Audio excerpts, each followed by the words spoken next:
School management पे हम चर्चा कर रहे थे, उसमें एजुकेशनल सिनेरियो वाला पोर्शन अपन का चल रहा था। लास्ट लेक्चर में मैंने आपको SIQ करवा दिया था। आज अपनी अगली क्लास रहेगी, उसमें हम चर्चा करेंगे स्माइल प्रोग्राम। हालांकि देखिए, आज के दृष्टिकोण से देखें, वर्तमान के संदर्भ में देखें तो ये इतना ज़्यादा महत्वपूर्ण नहीं है, क्योंकि ये लॉकडाउन के समय के नवाचार थे। लेकिन अभी तो इस तरह की हलचल है ही नहीं स्माइल जैसी।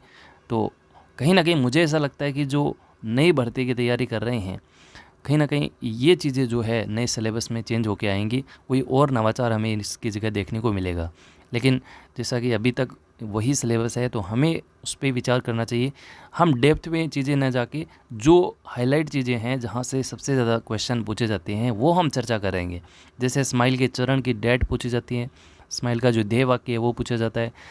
इसके अलावा इसको प्रसारित करने के जो माध्यम थे वो क्या थे, वो ही इसमें ज़्यादा महत्वपूर्ण है। तो हम डेप्थ में न जाके जो इम्पोर्टेंट चीज़ें हैं शॉर्ट में हम इसको कवर कर लेंगे।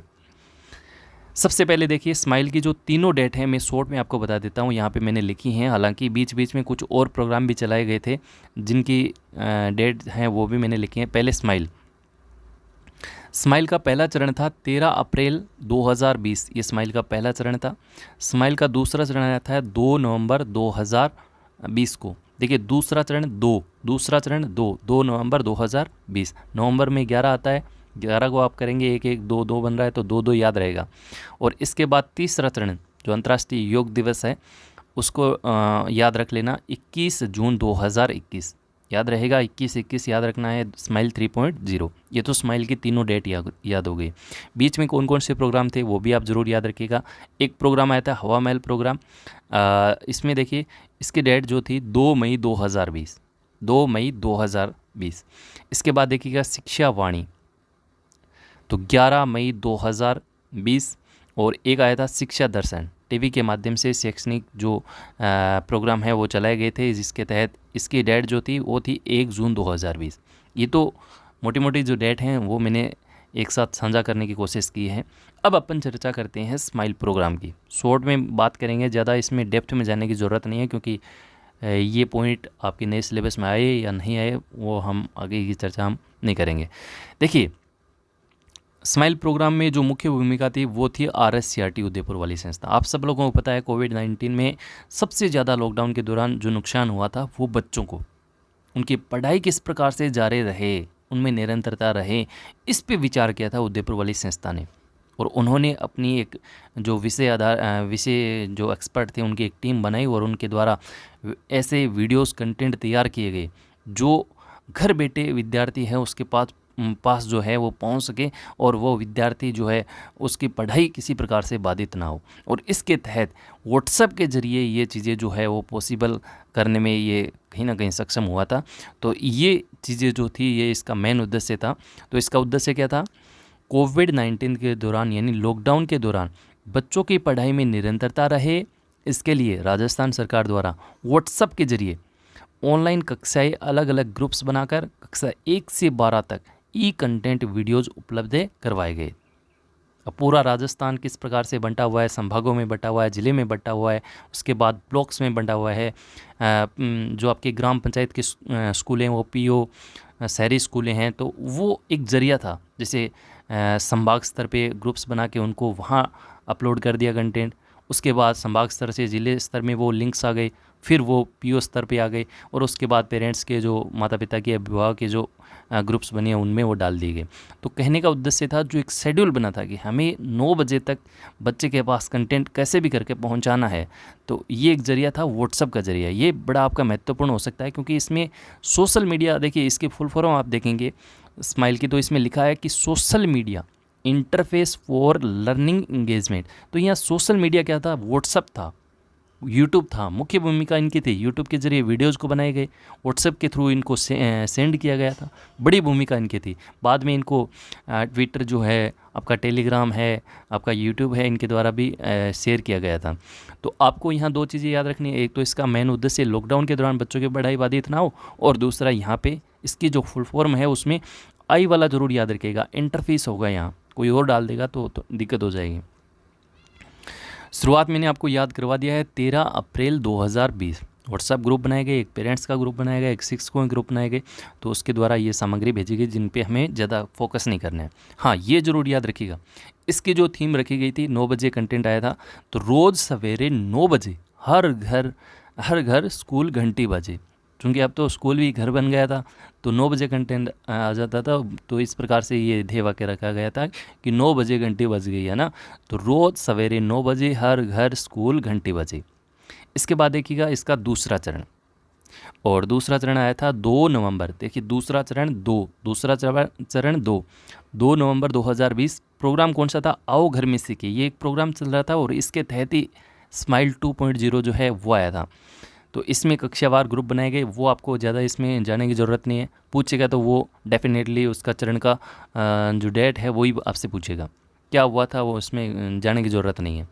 इसके बाद देखिए स्माइल 3.0, ये आया था अंतर्राष्ट्रीय योग दिवस के दिन, यानी 21 जून 2021। और वैसे आपसे प्रोग्राम पूछे तो आओ घर में सीखें, आओ घर में सीखें, और इसका कौन सा चरण आ गया? 2.0। इसके तहत स्माइल 3.0 जो आप कह सकते हो, या स्माइल का तीसरा चरण आप कह सकते हो। आपको मेन चीज़ याद रखनी है 21 जून 2021। अब जून आ गया तो गर्मी चल रही, तो गर्मी पड़ने लगी, तो ये समय थोड़ा चेंज कर दिया, परिवर्तित कर दिया, यानी जो कंटेंट 9 बजे आता था वो अब 8 बजे आने लगा था।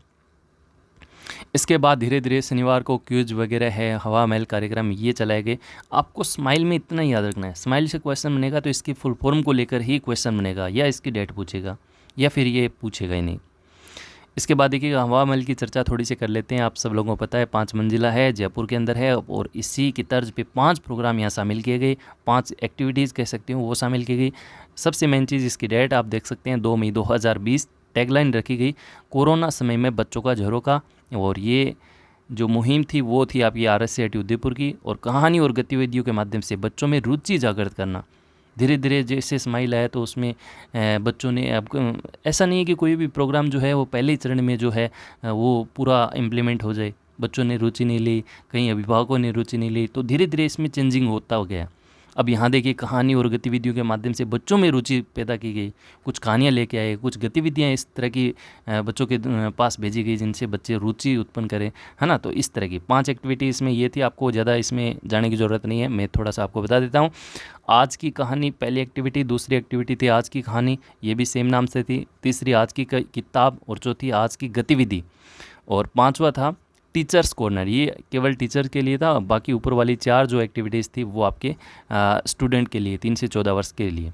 अब देखिए इसमें आज की गतिविधि लिखा है, तो कुछ गतिविधियों के लिंक्स जो है वो उनके पास व्हाट्सएप के ज़रिए भेजे जाते थे, जैसे चूड़ियों से मोर बनाना, कोई कंटेंट ले लिया, चूड़ी ले ली, उनसे मोर बना रहे हैं, तो वो एक गतिविधि, ताकि बच्चे भी वो करके देखें और वो रुचि उत्पन्न करें, घर बैठे वो टाइम पास ना करें, है ना। जैसे आज की किताब में इस प्रकार की दानी पेड़, कुछ कहानियाँ थी, तो इस तरह की ये गतिविधियाँ थी। उसके बाद धीरे धीरे देखिए टोल फ्री नंबर से डाले गए, तो उनसे आप कहानी सुन सकते हो, उन पे मिस कॉल दिया और वो कहानी आप सुनिए। स्माइल के द्वारा शनिवार को कंटेंट प्रसारित किया गया। तो ये था आपका स्माइल प्रोग्राम। कुछ इसमें ज़्यादा नहीं है, बस आपको चरण की डेट याद रखनी है, इसका ध्येय वाक्य याद रखना है, बाकी इसमें कुछ है नहीं। स्माइल प्रोग्राम आप सब लोग जानते हैं कि लॉकडाउन के दौरान बच्चों की पढ़ाई बाधित ना हो, इसके लिए ये व्हाट्सएप के ज़रिए कंटेंट को भेजने के लिए प्रोग्राम बनाया गया था। धीरे धीरे स्कूलें जब चालू हुई तो बच्चे आने लगे स्कूल, तो ये जो प्रोग्राम था वो धीरे धीरे जो है वो कम होता गया। ये इसकी जो पेजेस हैं वो आप देख लीजिएगा, यहाँ पे स्माइल लिखा है, social media interface for learning engagement. और इसके बाद देखिएगा स्कूल शिक्षा विभाग राजस्थान सरकार की नई पहल स्माइल के द्वारा हर विद्यार्थी और हर शिक्षक ऑनलाइन पठन पाठन से जुड़ेगा, यानी शिक्षक और विद्यार्थी संबंध को भी यहाँ ये चीज़ें शो कर रही हैं। घर पर सुरक्षित रहें, दीक्षा और व्हाट्सएप के संग सीखें। यहाँ पे दीक्षा प्रोग्राम जो था वो अपन चर्चा करेंगे, अपने सिलेबस में दीक्षा राइज, तो उसके बारे में और भी आपको बताएंगे। स्पेशली ये कौन सी कक्षा के लिए था? कक्षा 1 से 12 के लिए था, कक्षा 1 से 12 के लिए। धीरे धीरे 9वीं से 12वीं तक के बच्चों को स्कूल भी बुलाया गया था, बड़े बच्चों को पहले स्कूल में बुलाया गया था। किसी के पास वो मोबाइल वगैरह नहीं थे, कोई इंटरनेट की सुविधा नहीं थी, तो उनके पास टीचर खुद जाते थे, टीचर्स अभिभावकों से संपर्क भी करते थे, कॉल पे भी बातें करते थे, बच्चों से भी गतिविधियाँ किस प्रकार से वो बढ़ रहे हैं वो उनके सारी चीज़ें थी, लेकिन आपको जानने की ज़रूरत नहीं है। ये देखिए हर रोज़ 9 बजे शैक्षिक सामग्री का सेट जो है वो बच्चों को मिलेगा। और इसके बाद देखिएगा इसकी जो समीक्षा थी वो RSCIT उदयपुर के द्वारा ये सामग्री भेजने का जिम्मा उठाया गया था। विभाग की तरफ से 600 प्लस अधिकारियों के साथ VC हुआ था और इसके बाद अभिभावकों और शिक्षकों के साथ व्हाट्सएप ग्रुप PO द्वारा बनाए गए थे और ये इसकी टैगलाइन थी, रोज़ सवेरे 9 बजे हर घर स्कूल की घंटी बजे। और इधर देखें ये यहाँ पे इसका फुल फॉर्म आ गया और हमारे शिक्षक हमारे हमारे हमारे स्टार शिक्षक, ये शिक्षकों के लिए कहा गया था, हमारे स्टार शिक्षक। हमारे शिक्षकों ने लॉकडाउन के दौरान शिक्षा की निरंतरता सुनिश्चित करने में बहुत बड़ी भूमिका निभाई थी। आप लोगों को पता है कि टीचर्स ने भी बहुत हेल्प की थी, वीडियोस बनाए थे, अलग अलग जो कंटेंट था अलग अलग क्लासों के लिए वो उदयपुर वाली संस्था को भेजे थे। निजी व्यक्तियों ने भी अपने कंटेंट भेजे थे, वहाँ पे उनकी टीम ने सिलेक्ट करके फिर वो चीज़ें जो है निकल के आई थी। तो बड़ा योगदान था। फेसबुक, आपका यूट्यूब, ट्विटर, इनके माध्यम से जो है वो प्रसारित की गई चीज़ें और रोज़ सवेरे 9 बजे हर घर स्कूल की घंटी बजे। तो ये आज अपना एक छोटा सा टॉपिक था स्कूल मैनेजमेंट का सिनेरियो वाले पोर्शन में स्माइल प्रोग्राम। मुझे लगता है कि इससे ज़्यादा आपको बेहतर पढ़ने की ज़रूरत नहीं है। जो चीज़ें काम की थी, एग्ज़ाम इंपॉर्टेंट थी, वो मैंने आपको बता दी हैं। बाकी इसमें मैंने पहले भी कहा था ज़्यादा घुसने की ज़रूरत नहीं है सिलेबस में। मुझे ऐसा लग रहा है कि ये चीज़ें सिलेबस में नहीं आएंगी, आएंगी तो इतना पढ़ लोगे तो काफ़ी है। फिर एक नई चर्चा के साथ अगले वीडियो में आपसे मुलाकात करेंगे और अपना अगला पॉइंट रहेगा दीक्षा राइज, वो चीज़ें रहेंगी वो अपन नेक्स्ट वीडियो में करेंगे। Thank you so much, have a nice day. Video अच्छा लगे तो वीडियो को लाइक कीजिएगा और अपनी पढ़ाई को निरंतर जारी रखिए। Bye bye.